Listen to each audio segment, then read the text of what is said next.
ఈరోజు అనగా జనవరి 27న ఒక వీధి శునకము తల డబ్బాలో ఇరుక్కుపోయి కనిపించిందండి. అది సంతపేట ఏరియా. మేమైతే దాన్ని పట్టుకోవడానికి చాలా ట్రై చేసాము. మా వల్ల కాలేదు. అది భయంతో పరుగులు పెడుతూ ఉంది. దానికి సుమారు 2 గంటల పాటు అది ఎటెళ్తే అటు వెళ్ళాము. చివరికి అది అలకొచ్చి ఇట్లా ఈ ప్లేస్లో సేదతీరిందండి. సరే, ఇంకా అది పట్టుకోపోతుంటే ఉండదని మాకు అర్థమైపోయి మేము క్యాచింగ్ వాళ్ళకి కాల్ చేసాము. ఈలోపు వాళ్ళు వచ్చే వరకు అది ఎటు వెళ్ళకుండా సుమారు 1 గంట పాటు మేము అక్కడే కూర్చుండిపోయాము. దాదాపు ఈ రెస్క్యూ మాకు ఒక పూట టైం పట్టిందండి. మార్నింగ్ స్టార్ట్ చేస్తే ఆఫ్టర్నూన్ అయిపోయింది. అయితే అది ఇంకా క్యాచింగ్ వాళ్ళు వచ్చిన తర్వాత ఆ నెట్ వేసాము. నెట్ వేసి అది ఆ డబ్బా లాగుతుంటే రాలేదు.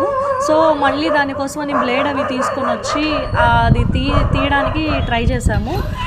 ఇలాగా ఇది కూడా మన మానవ తప్పిదమేనండి. ఇప్పుడు ఆ డబ్బాలో ఏదో తినడానికి ఆకలితో ఉన్న ఆ జీవి తలపెట్టింది. అదే మనం ఆ డబ్బా పడేసేటప్పుడు దాన్ని కానీ నొక్కేసి దాన్ని బాగా తొక్కేసి అట్లా పడేస్తే తలపెట్టే వీలు ఉండదు కదండి. ఇప్పుడు చూడండి, దాని వేదన వర్ణనాతీతం. దాన్ని మేము పట్టుకున్న తర్వాత కూడా దాన్ని తీయడానికి మేము చాలా కష్టపడాల్సి వచ్చింది.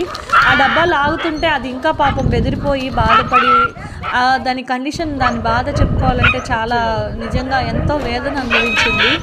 అది ఎప్పటి నుంచి ఎన్ని రోజుల నుంచి అలా తిరుగుతుందో కూడా మాకు తెలియదు. అసలు ఎవరు పట్టించుకునే వాళ్ళు కూడా లేరు కదండి.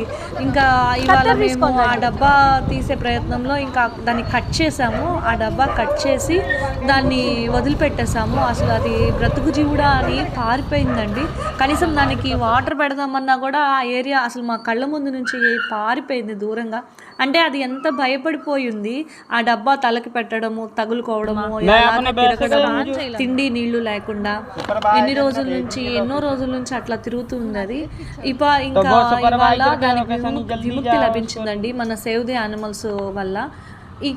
ఇంకా ఇట్లాంటివి ఏవైనా ఉంటే కనుక మా నంబర్కి కాల్ చేసి చెప్పండి. మేమైతే ట్రై చేస్తాము. మా వల్ల అయినంత వరకు మేము ట్రై చేస్తాము.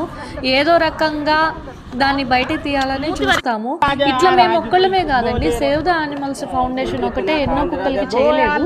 సో అందరూ కూడా దీని నుంచి చూసి నేర్చుకుని వాళ్ళు కూడా ఇలాగే వాటికి ఏదో రకంగా హెల్ప్ చేయాలని మా అభ్యర్థన అండి. నిజంగా మనము చేయగలిగిందే, మనుషులు చేయగలిగిందే కదండి. మనం చేయగలిగినంత హెల్ప్ వాటికి చేస్తే ఎన్నో సేవ్ అవుతాయి. ఇవే కాదండి, మేము చాలా చూస్తున్నాము బయట.